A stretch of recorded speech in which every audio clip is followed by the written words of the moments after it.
Welcome to the 9th podcast. In today's episode, we are starting something new. We're gonna talk about the main focus of the channel, kinda, and we're gonna discuss conspiracy theories. Yes, you heard right. I'm gonna present well-known conspiracy theories. We'll talk about them in details. We'll share more knowledge about everything, and I'm still thinking how to be the exact design of those podcasts.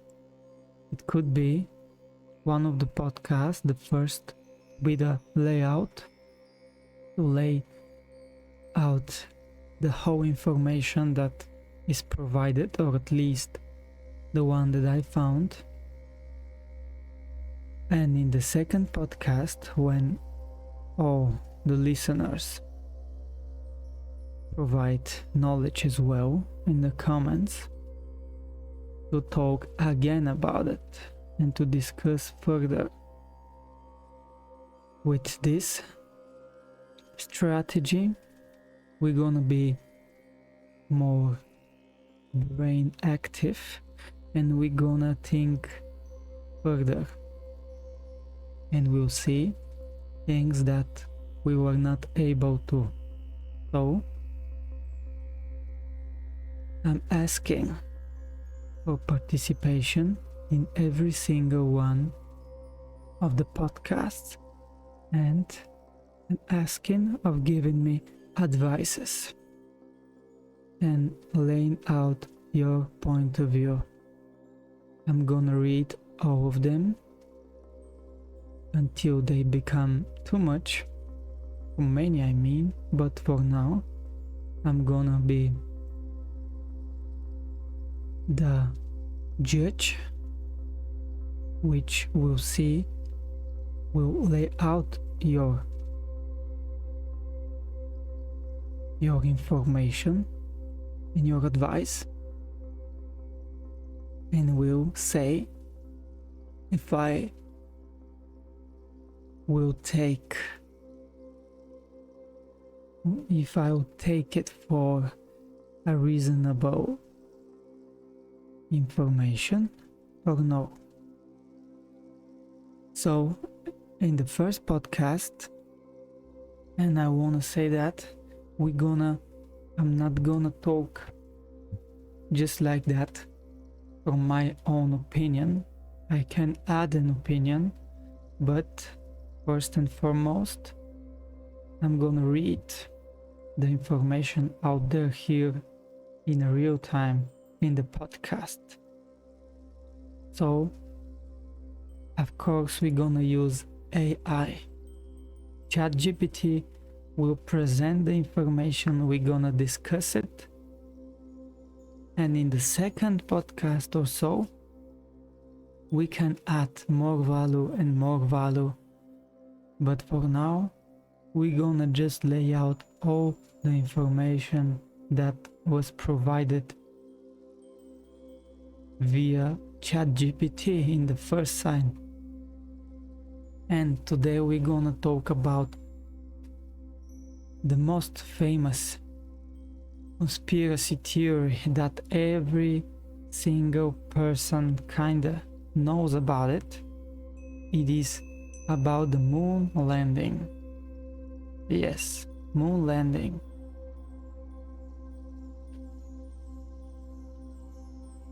So I'll provide historical context now.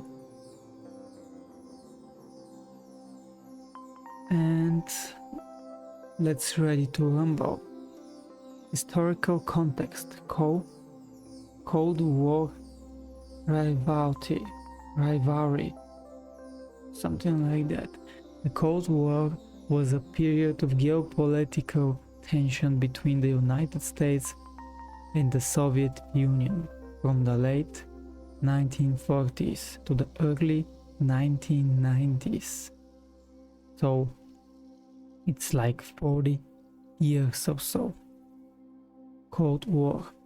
In this war, they were not only fighting, and they were not only against themselves by a power, but they wanted to prove to the world that they're the better nation, that they're the most stronger and most powerful in any means. Both superpowers sought to demonstrate their technological and ideological superiority on a global scale. That was what I meant. They were trying, each one of them were trying to prove. That's the exact word, to prove that they are better, even if they are not. But to prove it and to actually has it and to actually be is completely different thing. It depends on who you're proving it, to who you're proving it.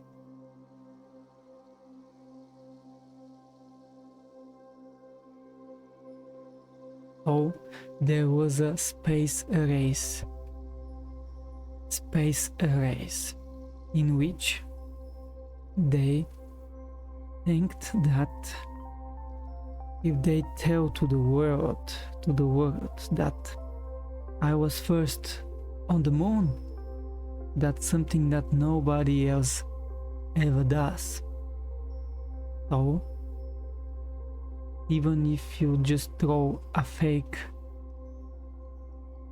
video or fake information, the normal person will never be able to justify and to find out if it's true. Even until nowadays, it's been more than 50 years after the moon landing, and we still don't know if it was true or not. Yes, there are conspiracy theories, but it's not said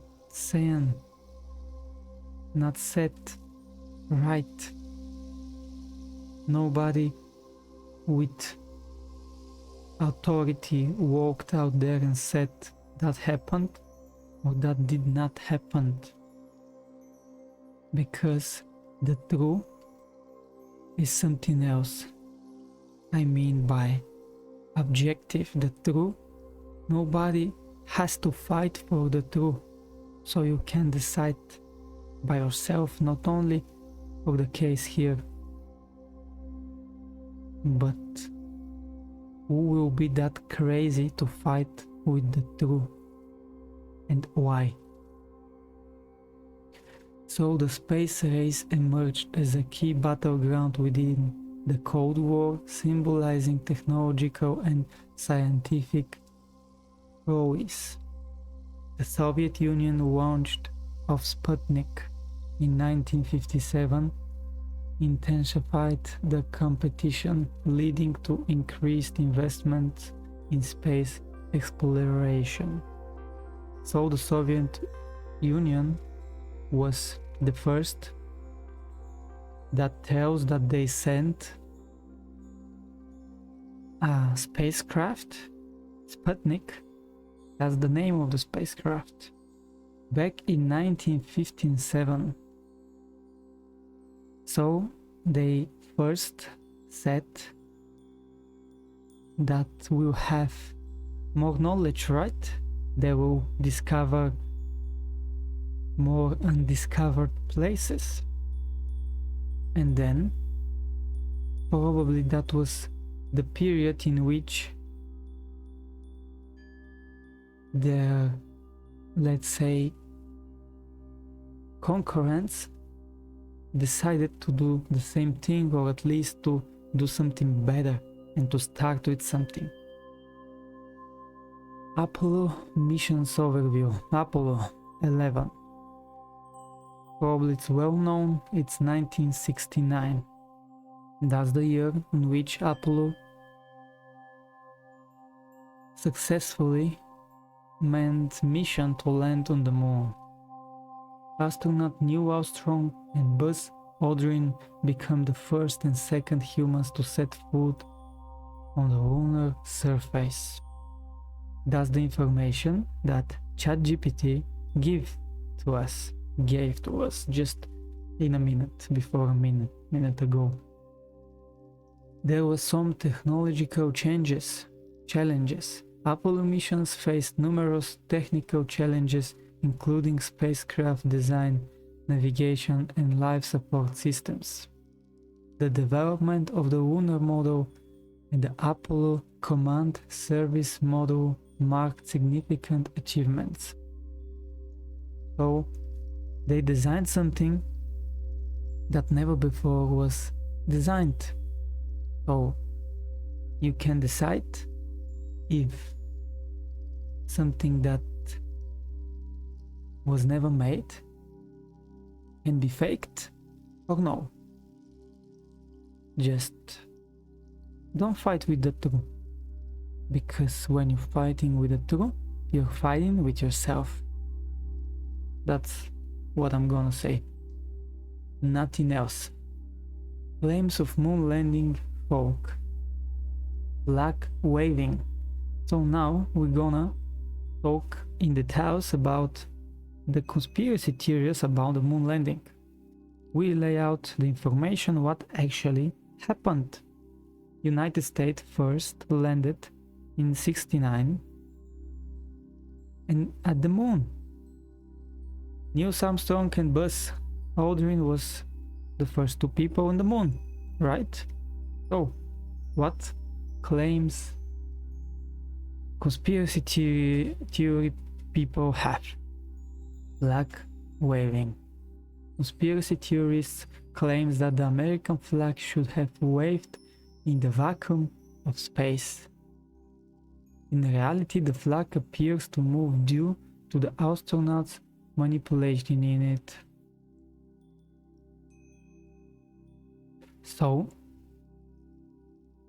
the flag was moving and it was in space, where is vacuum, so was not meant to move, but it was moving by the, let's say, energy and vibration that people around it was forcing, right? Something like that.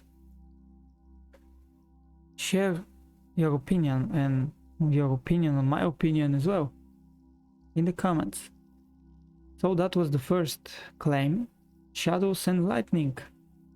Allegations focus on inconsistencies in shadows, suggesting multiple light sources. However, the lack of atmosphere on the moon results in long, stark shadows.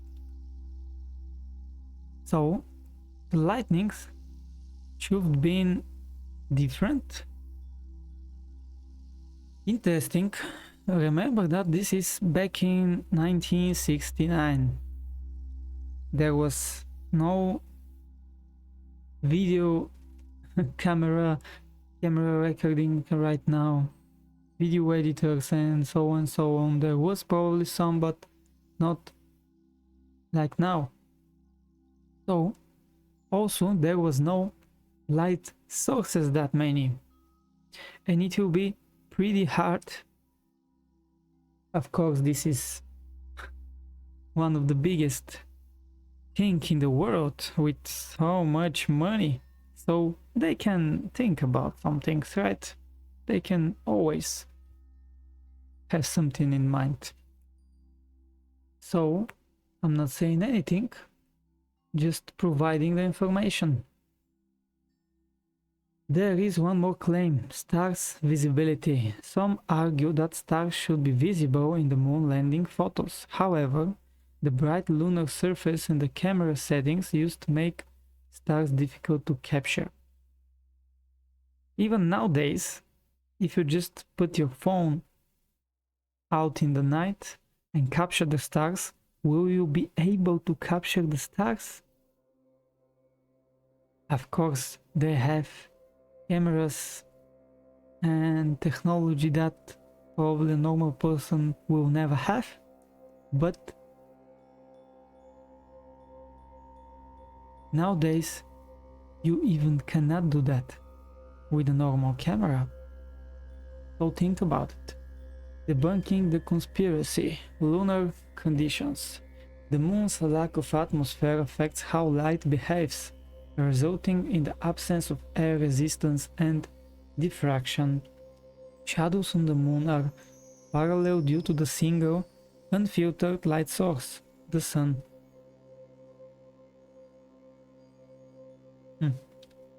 They are parallel because the sun is beneath it, and what? I'm not that much into that, so we can share more in the comments. Training and expertise.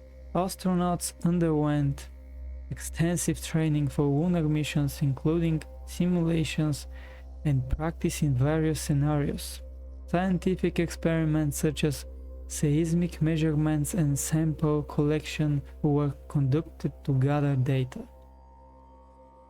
So they done a lot of training, a lot of expertise.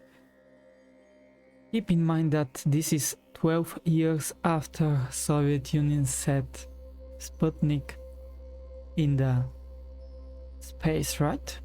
So they had 12 years. Of course, they achieved so much more, but they had time to train, to invest, to do whatever it takes. Cultural impact, media representation, moon landing hoax theories have been portrayed in various forms of media, including films like Capricorn 1 and documentaries questioning the authenticity of the missions. Public perception, the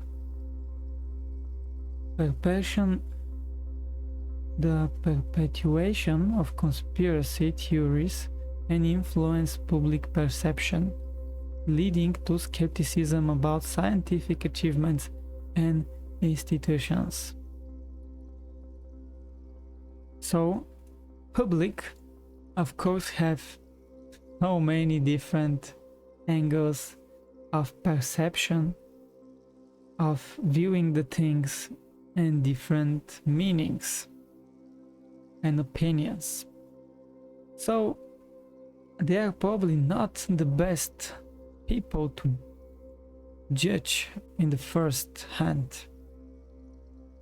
So psychological aspects, cognitive biases, confirmation bias and the Dunning-Kruger effect contribute to the persistence of conspiracy beliefs, as individuals may selectively interpret information to confirm pre-existing notions. So, confirmation bias and Dunning-Kruger effect. Dunning-Kruger effect is, I think, I'm not completely sure. You can, of course, say what it is actually, if I'm mistaken, but Dunning-Kruger effect is when you think you know something and you are under this effect because you think that you know it, but actually you don't. Mistrust of institutions. Historical events and cultural shifts may contribute to a general mistrust of institutions and authority figures, fostering an environment conducive to conspiracy theories. Okay, so they're saying that people, normal people, were not trusting the institutions.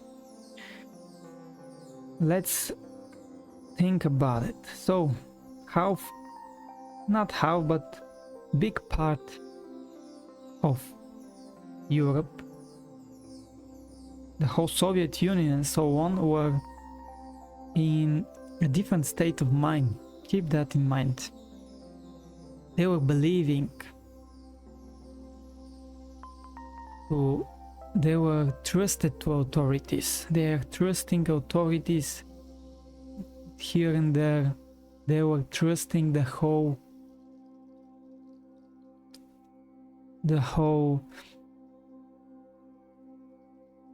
absolutely the whole regime, or yeah, the people that were ruling them. They were trusting the government, that the government will not lie to them. You can find so much information even nowadays how exactly those governments, those kind of governments like before, are lying to their people a lot more than the other one. So you can decide, you can think, do it, think. And that doesn't mean that when you have the free government, they do not lie. They do. But at least you have option to have opinion. You have your own power to have opinion. You have the right to have opinion. You have the opportunity to have opinion. And the other system, you kinda do not, or at least you should keep it for yourself if you can even achieve it. So, educational outreach, scientific literacy initiatives. Space agencies and educational institutions actively engage in debunking misinformation through educational programs and outreach initiatives. Promoting critical thinking skills is crucial in navigating an information-rich but sometimes misleading landscape. Nowadays, the misinformation is everywhere. So, more than ever, and exactly because you have the opportunity to know the truth, you have to think more, a lot more. You cannot judge somebody that don't know what they can achieve. You cannot judge them why they are not achieving it. Guest interviews, expert perspectives. Invite scientists, astronomers, or individuals with expertise in space exploration to share their insights on the scientific aspects of the moon landing. Personal stories from those involved in the space program can provide a unique perspective. There are many of those interviews. You can go watch them, and I can share something. There is an interview from Buzz Aldrin a couple years ago in which he talks interesting things. I'm leaving it to you to find it or to share knowledge if you know it. That's all I'm gonna say. And that was it. That was the information in the first sign. Probably there's a lot more, and there is, but I'll not share now. If there is audience engagement, it depends strictly on you. We gonna talk more. I even can do live stream and to talk. But for now, you have to make me trust. You have to make me trust people here so I can do it. So that's your part. Easy, right? If you want to know more, just tell the truth. and share who you are. That's it. Nothing more, nothing less. Thank you for your time, and see you soon.